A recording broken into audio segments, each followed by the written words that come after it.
A half hour. Wow. We're going to do roughly 2 10 to 15 minute segments, and then we'll see how this game thing goes. I've never done a game on this show. I didn't have any money to prepare for it, so I just had to think on the fly. I explained it to them, the gist of it. And actually, some money was spent because Ashball was so happy about being corporal punishment that he went and spent money on a high-powered squirt gun. You can punish me anytime. Oh! And that is what I'm opening the show with, because if you knew it or not, we are rolling.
Don't even think about trying to escape. Welcome to a special episode of Film Speak.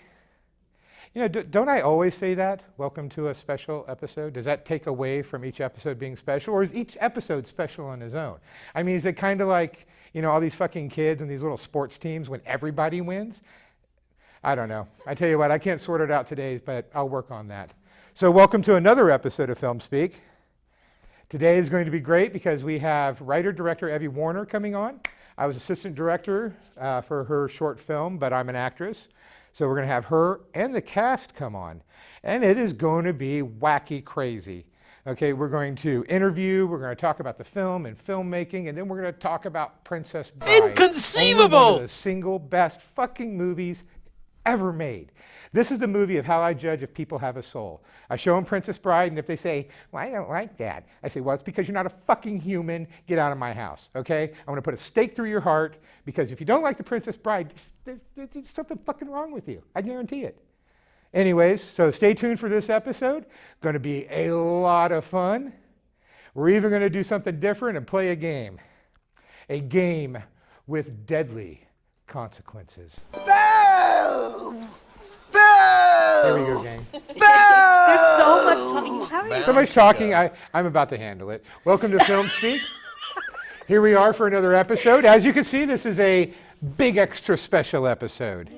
We have Evie Warner, who I got the pleasure of working with, doing But I Am an Actress, which was a great experience, and this is some of the cast.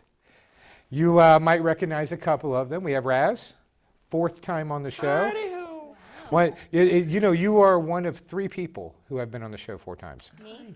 Are you counting me? Oh, I'm not counting you because you're my blood, and you are here regardless. But yes, Carissa has been a frequent guest who has also been on the show 5 times. What he's saying is that you never count. Yeah. And then Raz, Jason Sherlow, and Stephanie Hensley have all been on here. This is 4 times. Nice. So, See, what everyone wants to know, though, is how many times have you been on the show? have I been on the show? Well, you know, actually, I've not been in every episode. There were a few episodes where I let other people host because, unlike what people think, I am not an egomaniac.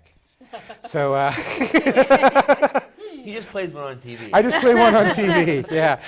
That's what I would love to say. I would love to have a T-shirt that says, "I'm not a misogynist. I just play one on TV." So welcome to the show. Before we do a roundabout with everybody, I wanted to say thank you for coming on. Thank you for having us. And love the film. I loved working with you. Tell us about, because you are a writer and director, tell us where some of your inspiration for But I'm an Actress came from. Well, by the time I got around to doing But I'm an Actress, I had done 2 films already. Both of them were shorts. And it was an idea that I started kicking around like when I was doing my first film, Awakening, which aired on DATV actually. And I did it with a lot of their equipment and things. But you know the whole thing with Kevin Bacon about everybody having a bacon number, right? Yeah. Well, it kind of started with that, and I was thinking about doing this whole joke about people being upset that they don't have a bacon number. And so that was kind of the idea, you know, like if you're an actor or an actress, you have a bacon number, and it's like that used to be like a really big deal. You It had still is on IMDb. Yeah, see, it still is a big deal. There's like even websites where you can type in your name if you have an IMDb profile, and they'll tell you whether or not what your bacon number is or if you have one. But Yeah, right. you know, so I thought about doing this whole thing about being a joke about how, you know, it's horrible, I don't have a bacon number, my life is over. And so, but then it just kind of evolved to what you see now. And I will say that no matter what you hear, this is not about anybody in particular. Well, I have someone that she who will not be named, I will not mention names, but I have someone that apparently they might have thought that this film was about them because it was something that I had talked about with them when we were doing Awakening. No, no. Well, see, that's always great. You know, I would think, you know, if you relate to it, then roll with it. Sure. Yeah. I mean, I could have reworded. I could have reworded some things to. I could have reworded some things to like make an allusion to her. Yeah. But I thought, no, not worth it. Well, you know, as an artist, there's no way that you can do something without having outside influences, you know, take you in certain directions. But that doesn't mean it's necessarily about somebody. Right, You know, being inspired, you're taking something from this person and something from this person and combining it in a way, you know. But that comes down to a great point, which is you never fuck with a writer, okay? Because if you do, they will humiliate you and kill you in their work over and over again. I do it all the time. All the time. Is there some truth to that? Yeah, You know, I don't really think that I've done that yet because I don't know if it's because I don't have the guts or maybe I'm just not that. Well, I'm doing it I right tell you, now. I'll give you an example. I wrote a screenplay and I just put this character in it, and it was just to give it a touch of realism, but a touch of realism not necessarily in a good way, because I known this girl and she literally said this line to me. You know, a woman I dated for a short time, and she said, "God, don't know how hard it is being this pretty," right? Which, right off the bat, I was like, I cannot believe you fucking said that. You know, 1, yeah, you're attractive, okay? But 2, you're not that fucking pretty. You know? But just what an inane thing to, you know, shallow thing to say. And I knew as soon as it came out of her mouth, oh, I'm going to put that in a story in a screenplay one day. Oh, I have to. And boy, did I. So yeah, you know, that's just a little cue for people out there. Watch what you say to a writer. Now, Raz, you play the director Yeah. in But I Am an Actress? I was the fake director. The fake director. Yeah, I wasn't the On set. real director. Fake director. Before, after. I'm the before. That's what a movie. How does that work exactly? It doesn't. My name is not Caitlyn I'm still Jenner. thinking about bacon. I'm sorry. I like hungry now. bacon. Yeah. Well, tell us about your experiences making this movie, and how did you get involved? I actually got involved technically because she had actually talked to me about it before, wanting to do it with my production company.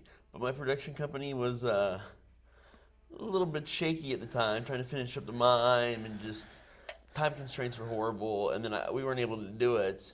And then I remember, Bill, you talking about it again to me. Yeah. And then I got back a hold of you, and it just sort of happened from there. Well, got you in at the auditions. Yep. You did. And with nailing, I think, with what Evie wrote, I thought... The Wright brothers. Yeah, just Sorry. well, just hearing you read and stuff, you kind of had that mellow, art director kind of thing going on. The unshaved look even helps. Yeah. Well, I was told not to shave.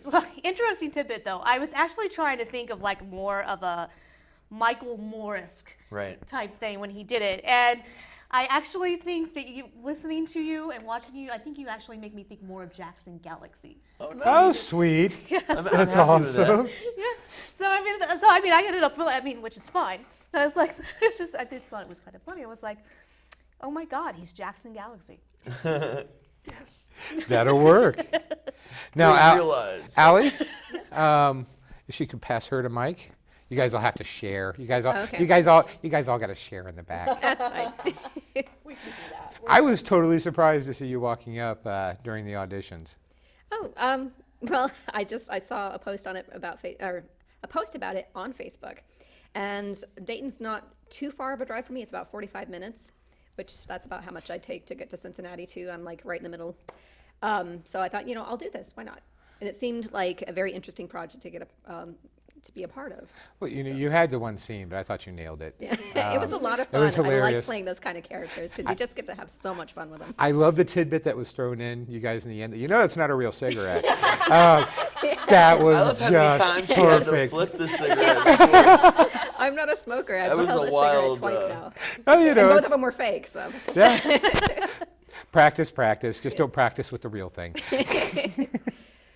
And then some of that was added in later. We originally did not have you saying anything, and then we managed to. You were there, so. Originally, it was a real cigarette, wasn't it? I was in my car. Yeah. reading No, it, I knocked on wasn't the sure if we window. I was thinking of it originally it being an e-cigarette because the e-cigarettes are kind of big and they're kind of exaggerated. Hipster thing right Yes. now. And the whole idea was for you to be kind of an exaggeration of a character.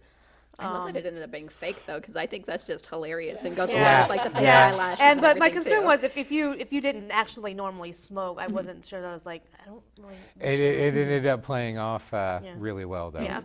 So it really worked It out. was just a lot of fun. Yes. And I was just pleased because, working with you on Fallout and Buried Tales and everything, and then when you came strolling up, I was like, yes, Yeah, I love was this. so I get nervous obviously when I go into audition and stuff like that, but then when I entered the room, I knew like 90% of the people there, and I was like, yes. Oh, I felt too. It always helps you just relax and just get into the character so much better. Yeah, when you've worked with people before, and that is kind of a nice thing with Cincinnati, Dayton, Columbus, with the filmmaker community. You eventually meet everybody. Yeah, you eventually meet everybody, and you go to a film set, and it's like a high school reunion. Oh God, I haven't seen you since such and such a year and a half ago. Yeah, I just love that. Yeah. Could pass it on down. The doctor. Now you had worked. Had you worked with Evie before? Yeah, I was a part of Watcher's Revelation, and Evie jumped in at the very end there to do the cast interviews, and so that's when I first met her. So that was 2013. We filmed in 2012, and then she did the cast interviews in, I think, February, March timeframe of 2013. Yes, we're. And so, yeah, we've been friends ever since. Talked back and forth about a couple of different projects. I don't do a whole lot, so when she Facebooked me and said, hey, I have this role I'd like you to play, I'm like, oh yeah, absolutely there. So. I like the hippie twist that you put on the thank doctor. you. Yeah. Yeah, that was something like originally I had the idea that she would like be like this properly all prim dressed. Right, that's how I thought when you were.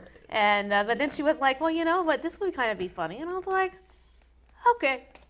That works. And it ended up fitting really well. Yeah. Yeah. I love the skeleton in the back of my office. Yeah. Personally. We should have had the skeleton sit in for Darn. the missing For Patrick. for since he couldn't be Patrick. here.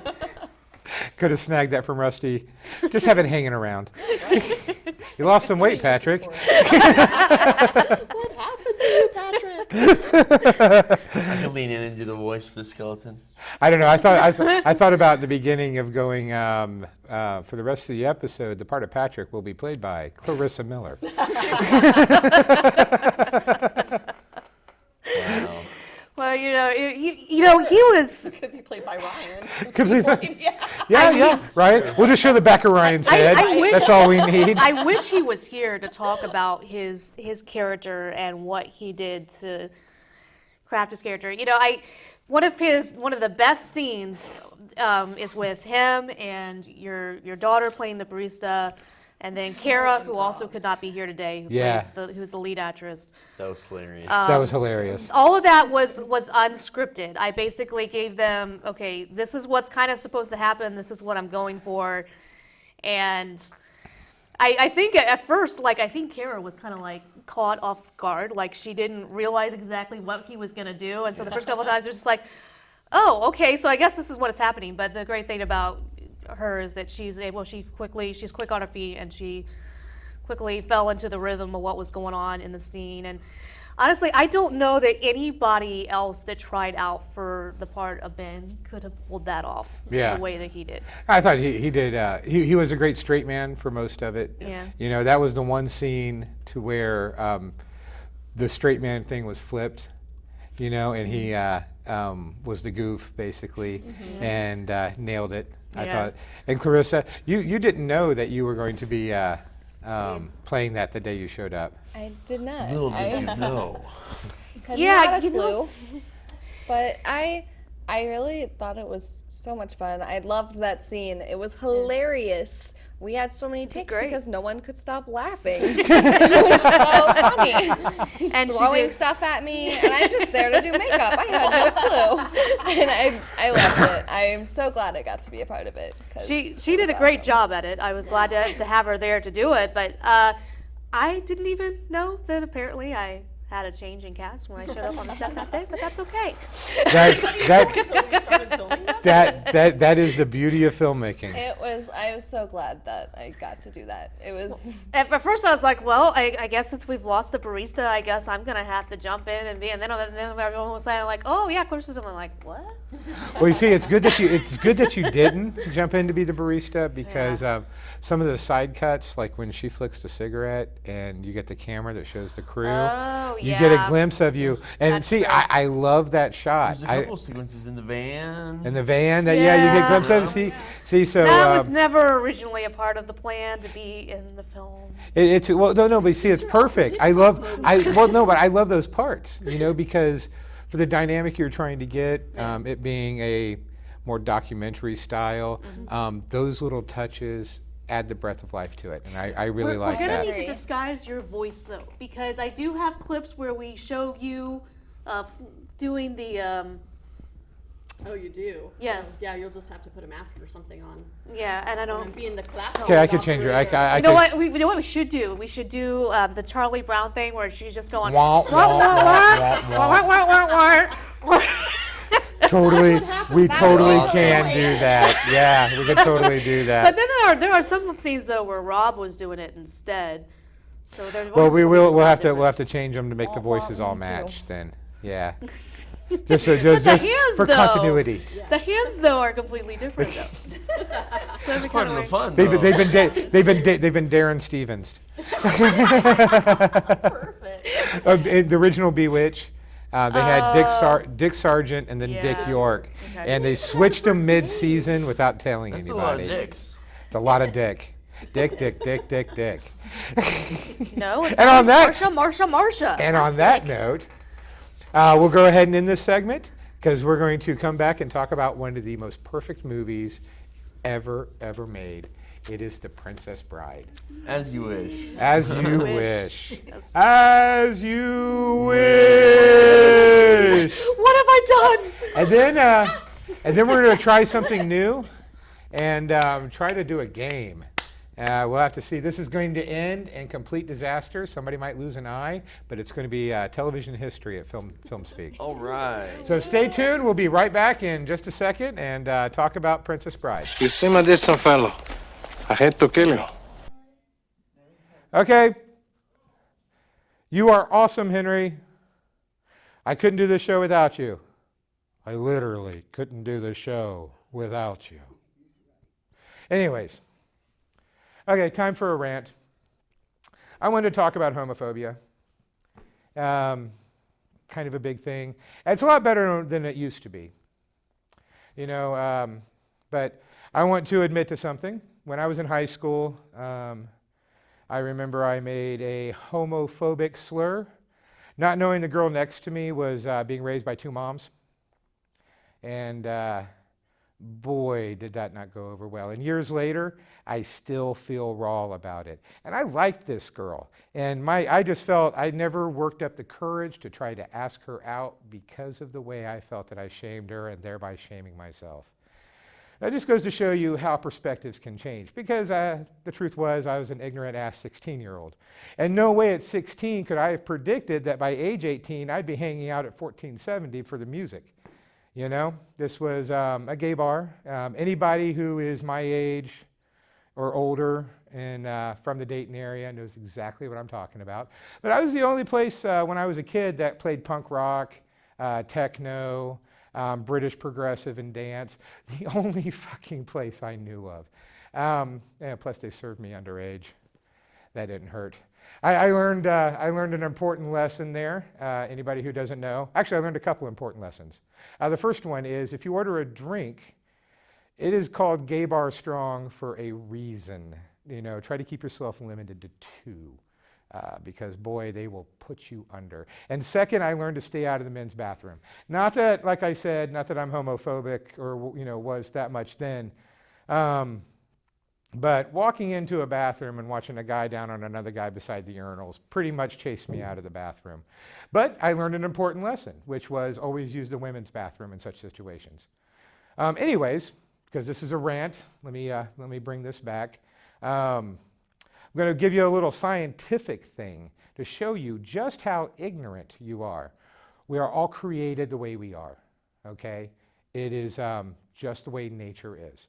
And I read this scientific analysis back in 1999 done by the University of Michigan, I believe it was, that when taking cross samples of, what would you say, straight, homosexuals, you know, lesbian women, gay men, whatever, straight men, straight women, they found that in straight men, a pituitary gland is the size of a walnut. Not that big. Now in a woman, pituitary gland is the size of a grape. Now they found that in not all, but a large enough number to make it worth looking into, that homosexual men are born with their pituitary gland the size of a grape, where lesbian women a lot of times are born with a pituitary gland the size of a walnut.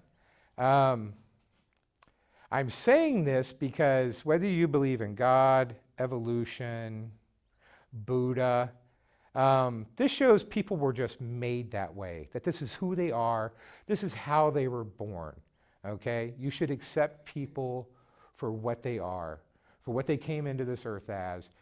You shouldn't look at how different they are from you. You should look at how similar they are to you. We all have the same needs. We all want to be loved.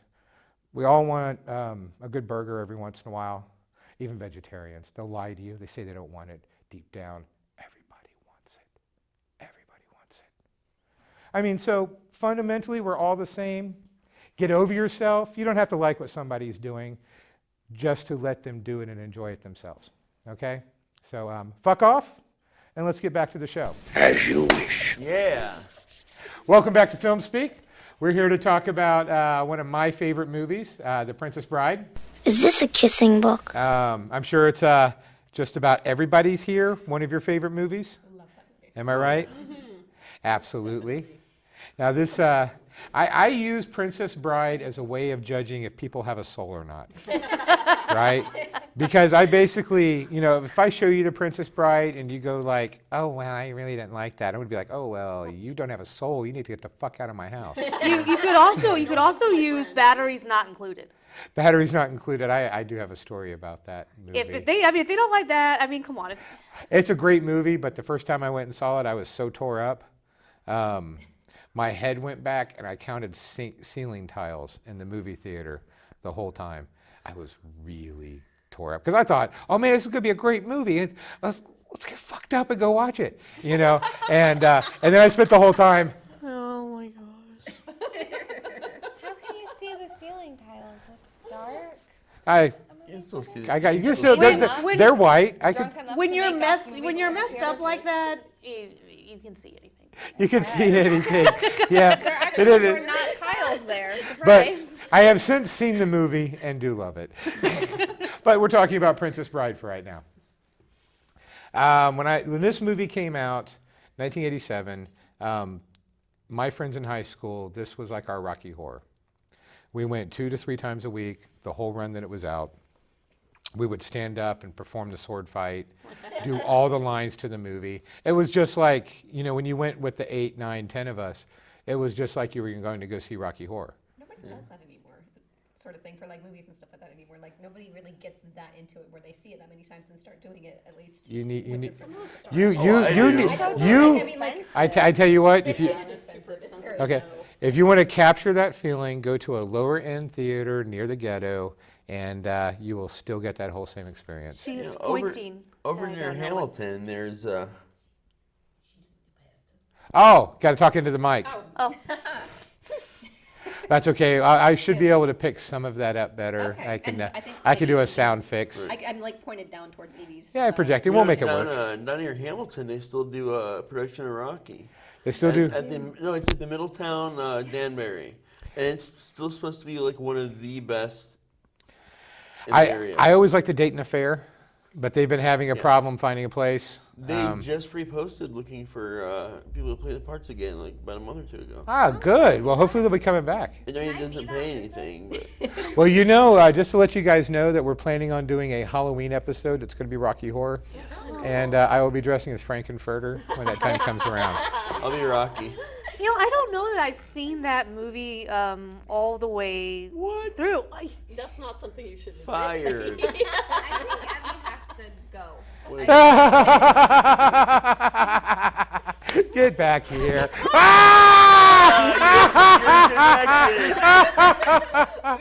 Oh, that was They're not going to let me go. They're going to keep me here forever. That was so worth the price of admission.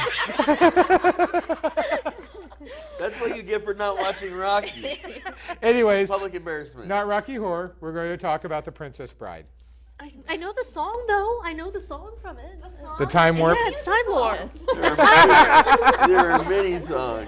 Yeah, I don't know. I think when I was growing up, there was a lot of things that I was not allowed to see.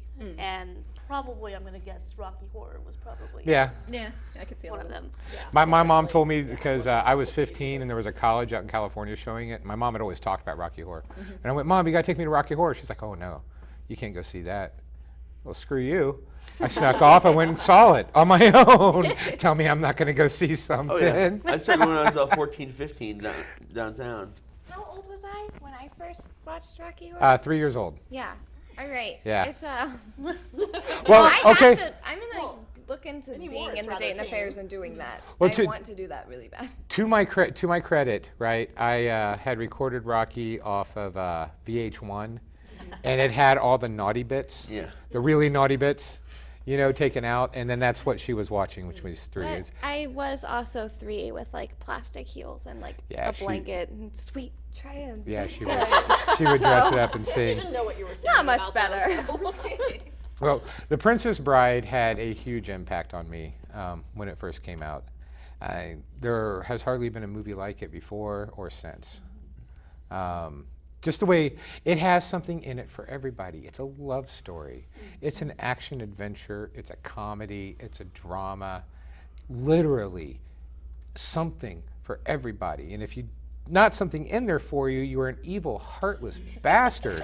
I should probably stick a stake through you. Well, it's so well cast. It is, well cast, everything, yeah.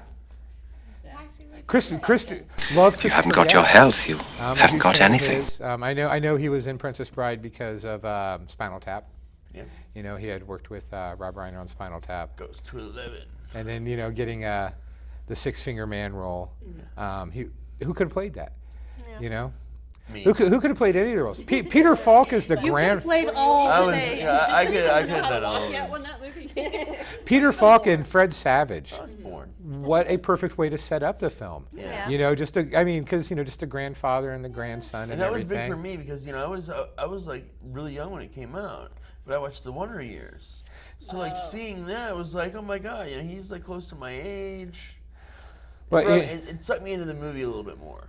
But the Princess Bride even had a huge effect on my parenting. Because I can't tell you the number. I can't tell you the number of times when my children were small that I would say to them stuff like, "You're very smart. Shut up." Every day when he sent me off to school, he would say, "Have fun storming the castle." Yeah. Or they would ask me for something in the store, and I would just be like, life is pain. Whoever said different is selling something. You would say that way too much. Well, I didn't want to give them any disillusions about life was going to be happy and perfect. No, you're 3 years old. You should learn it's going to fucking suck and just suck the life right out of you. That's what life is really like. Have fun. Have you read the book? No, I have not read the book. Really depressing. Yeah, I know it's a lot darker than the movie was. Yeah, like the ending in the book. I'm sorry for spoiler alerts. He never gets feeling back in his body. Oh no! And he lives that way until he dies. Oh wow! But with his true love. Kind of. So What? the feeling. Well, lose all the feeling on it. It's a great book, though. I mean, it's worth a read. Did you read the version of the book that's like this thick, or the version that's The a normal, thick reasonable amount version. of? The big thick version. Okay. Yeah, So, the real version. Well, I do know that there were sharks and not screaming eels in the books. Yep. The screeching eels. Yeah, those were added for movie effect. Right. Because sharks wouldn't have that. The screeching eels is pretty freaking creepy. Yeah. Yeah, and when you think of some of the technology that they had back then, what they did with the rodents of unusual size and how I love they the did all that. ROUSs. Oh, the ROUSs were actually midgets in costumes. That's Yeah. hilarious. I mean, I Awesome. figured that. But I figured it was actual people, the animatronic faces and stuff. I mean, how many movies did they have back then that those kind of things were so well done? yeah. a lot of them. I mean, there Little were. Shop of Horrors was really well done for the Oh. puppetry and the That was special kind of effects. the whole time frame when puppetry was kind of a big deal. The in movies. I mean, Beastmaster there was movie. Fraggle Rock. That's why they got Frank Oz to direct Little I guess Shop like of Horrors most things because that of I've his seen experience with with Muppets. puppetry, it was just Not as good as Princess Bride, basically. I want to be cast one day as Orin Scavello, so bad. I actually played the voice of the plant in a stage production. I stood off stage with a microphone. My high school Yeah, did Little has- Shop of Horrors Receivable? once. Has anybody here seen the stage version? Did you see the stage? Yes. Too yet. No. But it was also my high school doing it. So They it was changed not- the ending. It was my high school also. They changed the ending because the plant wins. In the Blu-ray of the. They have the they original do have ending? The original ending, and they have the other. Because they finished it, but it cool. didn't test well with audiences. Yeah. So they had to change it. It's like Pretty in Pink. Fuck that movie. I hate Pretty in Pink. God, freaking hate that movie. I'm a Good. 16 Don't watch it. Don't watch it. I'm a 16 Candles guy myself. I love 16 Candles. And Breakfast Club, I of love course. Breakfast Club. I love Weird Science. He But- doesn't like it because he was the dorky one. Yeah, that you didn't see, like I was it. Ducky in high school, okay? And the original ending of Pretty in Pink, Ducky gets the girl, okay? But what's that bitch's name? Molly Ringwald? Molly Ringwald. Yeah. Okay. She's well, and this is why she's like, but I wouldn't end up with Ducky. I would end up with the popular Andrew McCartney. I want to reshoot, and they went out and reshot the ending. So yeah. Fuck that bitch. Fuck Pretty in Pink. Hate that movie. Hate that movie. Ducky should have got the girl. The whole movie was geared, and you could tell that's the way the original screenplay was meant, right? Though all the way into the last 10 minutes, it was geared that Ducky was supposed to get the girl. And then she runs off with fucking Andrew McCartney. That's really interesting because I think modern movies that are the same kind of story, it is the geeky. It's usually the geeky girl character though who ends up getting the hot football player guy. They've kind of But flip-flopped she went through some transformation to become, was this the duckling to the swan kind of transformation that she had to go through in order to get the guy. So. Do you know what I really miss? Because what did 80s movies and music teach us is that you get the girl by stalking them. And now it's a crime. Back then it was romantic. I'm following you. I'm sniffing your underwear. This means I love you. And now it's just creepy. Yeah. What is then also. That was not what I was taught by media. Okay, I was taught this is how I was going to get the girl. According to Say Anything, you just need a boombox. It's Peter Gabriel, and you're good. Yeah, it works for me. You know that time I looked out my window and you were down there. You know, I know. half dressed, I mean, playing Pedro Gabriel. I couldn't resist you. You just needed to know that I loved you. Yeah. Anyways, back to what you were saying about the nerdy girl ended up being the one to get the guy. That reminds me, I was thinking about the movie Grease not too long ago. And, they had that whole thing where this woman, she's real reserved and, she's a goody tissues and she doesn't do certain things and she dresses a certain way. Eventually she gets the hot, was he a football player or he ran or something? I don't know. I don't remember now. But he ran, but you see, Eventually because he flip-flopped because he was originally a troubled kid. And he became a runner because he was changing for her, and then she went and changed for him. So that's kind of. But think about it, why?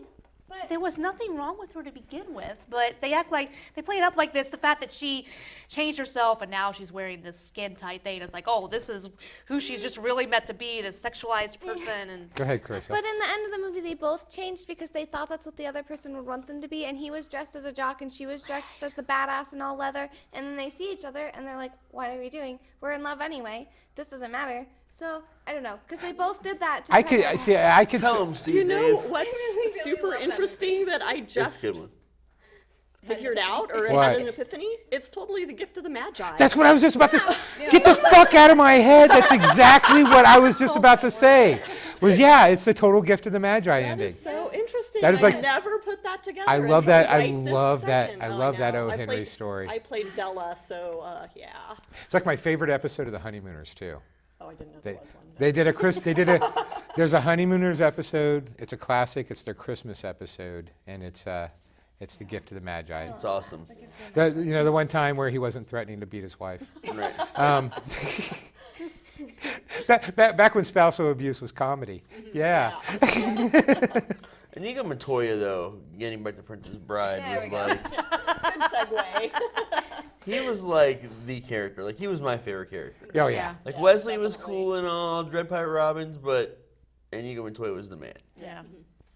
Mandy Patinkin. That fight scene between him and between him and Wesley, Carrie Elways. Yeah. Just they were switching hands. He's like John Goodman. Anything that he does. Right. It's just, to me, that was like one of the greatest sword fights I've ever seen. I mean, to this day, it holds up. Well, it holds up, and it's very homage-y to like the Errol Flynn days, like Captain Blood and Robin Hood and stuff. Even the way he waited on him to climb the rope, he just sat there and waited for him to climb the rope, and he asked him, how many fingers do you have? Yeah. Do you always start conversations this way? What were you going to say? Oh, I was just going to say it's such a great sword fight scene that I was in a play several years after Princess Bride came out called Zastrozzi, the Master of Discipline. And it was kind of a weird... Was it X-rated? No, it was not X-rated. There's interesting things that happened in it. Checking. There was a sword fight scene in it. Actually, every character in that play got to sword fight except for mine. But I did get to kill somebody, and I did get to be killed, so it was all good. But no, we modeled the sword fight scene totally, like almost copied it move for move from Princess Bride. That's pretty awesome. I remember my brother used to play with plastic swords in our backyard and like reenact that. Like, well, just the huge impact and influence that movie has. I mean, when the kids were younger, we were at Olive Garden. It was just the three of us, and I don't know how we got started, but we were doing lines from the movie. Each one of us do a line, and we were going at like rapid fire pace. And then I look over, and there's this guy and his wife and their two kids, and they're just laughing their asses off at us. You see, I was playing My Little Ponies when I was a little kid. When you were reacting things, I was taking my Little Ponies and I was making up stories. And my brother, he would take his G.I. Joe. And so we would have this whole thing of... What? Were they the same world? Did you? Yeah, well, we needed that. Yeah. I guess I don't know if you remember this, but they actually did have a human in the My Little Ponies, and I had the dog. Yeah. And I guess I don't remember what her name was. G.I. Joe went to tap her. I wasn't gonna go there, but I think maybe that's what we were doing. Is that she she needed a love interest or something. But I had this whole song that was my little pony, my little pony, my little pony, yeah, man. Man. I don't know. I don't even remember what that doll's. I don't even remember what that female character's We name used to was. do like that. Me and my brother would like play dolls, and my sister she had Barbies. But like we'd take like fake spider webbing and like make her Barbie house to like a haunted house, but she wasn't paying attention. We'd take the heads off the kid dolls and turn them into zombies, and she hated that. I would order my brother around and it was like, okay, they're gonna do this, and then they're gonna do this. That was my first directory, I guess. When I was little, I was taking my Barbies and doing things like making them act out all of Moulin Rouge. Yeah. I would turn on the soundtrack, and I had my Barbies doing the cell block, or that's Chicago, but I also did Chicago with my Barbies, cell block tango. I had a Barbie with red hair. That was Nicole Kidman all the time. So, I actually burnt my sister's Barbie dream house, the big one with the elevator. I burnt it to the ground. Oh my goodness. I would about that time. Penny, It had come out. Stephen King's It. And I watched part of it. We used to hide behind the couch where my parents couldn't see us to watch horror movies. It was this whole thing, and they never caught us. Well, not until we were older and like got stuck behind the couch. But and I saw part of it, it scared me to death, and she knew about it, so she saved up her allowance for like a couple months and bought the realistic Pennywise mask from Foy's and stuffed this dummy and put it in bed with me while I was asleep. And I woke up and it scared me like more than anything. So that's why I burnt down her Barbie. So your revenge was burning down her house. And my mom walks out of the backyard going, "Oh my God, we just bought that for her last Christmas. Why are you doing that?" I told her. She's like, "Go ahead." Well, I guess we've gotten off topic a little bit, but we still managed to talk about The Princess Bride. Until my father prepared to die. You know what? I wore this shirt through all 3 shows. I never changed my shirt again. he has a shirt. Hold on. While we're closing. Oh, change it on camera. Where's my shirt at? You said there could be. Anything can happen. Oh, racy. I can't believe for 3 episodes. Should we trade shirts? Something doesn't ask us to join. Yeah, right, exactly. It's inside out. Okay, good. He's fixing that. I can't believe for 3 episodes I kept the same shirt on. That's so bad. I wonder if I can computer generate and put my right shirt on. Here we go. That's a great shirt. It is. My name is Inigo Montoya. You killed my father. Prepare to die. Anyways, I'm going to make a mess of this shirt now. Because we're going to end this segment, and we're going to try to play a Princess Bride game. And see just how wet. You know, we're doing this about Princess Bride, but apparently a character from Star Wars has wandered onto the set. He is that is corporal punishment. He looks like what was the name of, was it Kino in the new Star Wars movie? Oh yeah. He looks, his helmet reminds me of that. He has corporal punishment with the squirt gun of insanity. Who will be doling out to anybody who missteps on our game. So stay tuned. Stay tuned. Big game coming up. We're going to have a lot of fun. He's probably going to get us at the end anyway. He's way too good. Bye-bye, boys. Have fun storming the castle. Think it'll wait? It would take a miracle. Goodbye.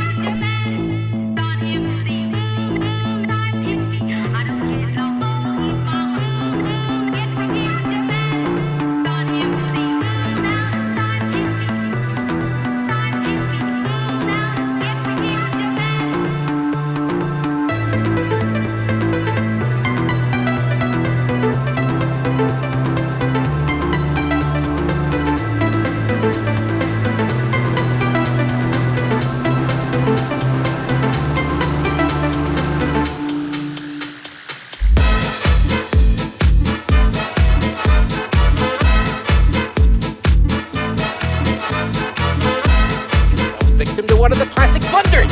Most famous is never get involved in a land war in Asia, but only slightly less well known is this: never go in against a Sicilian when death is on the line.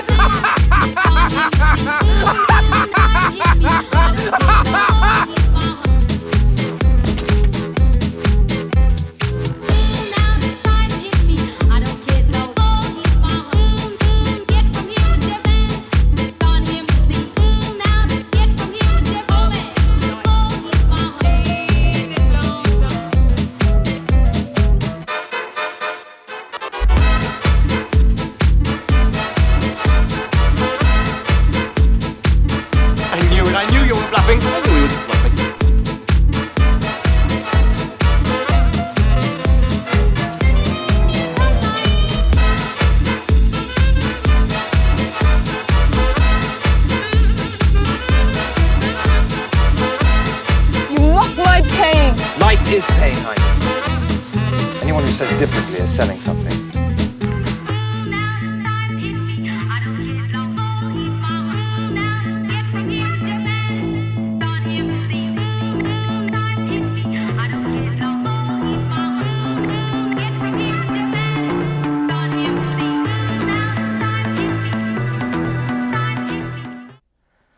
Outro, outro. Wasn't that a lot of fun? I bet you're watching this and saying, why the fuck isn't he wet? Ah! Yeah, that's because, well, you know, filmmaking, the before and after, it doesn't have to make sense. Anyways, thank you, Evie Warner, and Patrick, and Clarissa, and Raz, and Dale, and we had so many fucking people this episode, and I am horrible with names. So I'm just going to say, thanks everybody for coming on. And thank you for watching. Support independent film. Go out there, find independent music, independent film. There's a lot going on in your community, and there are artists who could use your support. So thank you, and take care. We'll see you next time. You mock my pain! Life is pain, Highness. Anyone who says differently is selling something.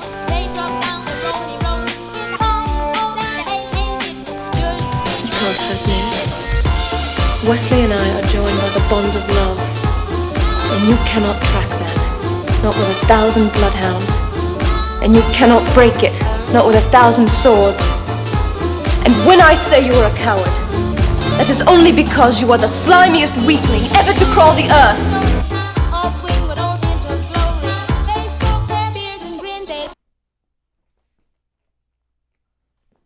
All right, end of outros. How'd that go? It's all right? Okay. Squeeze me? Yeah, well, I know I'm going to get sprayed. That's why I was pointing that out, you know, because it amuses me. Just like me saying how I'd said every episode was special, you know. Oh my God. Anyways.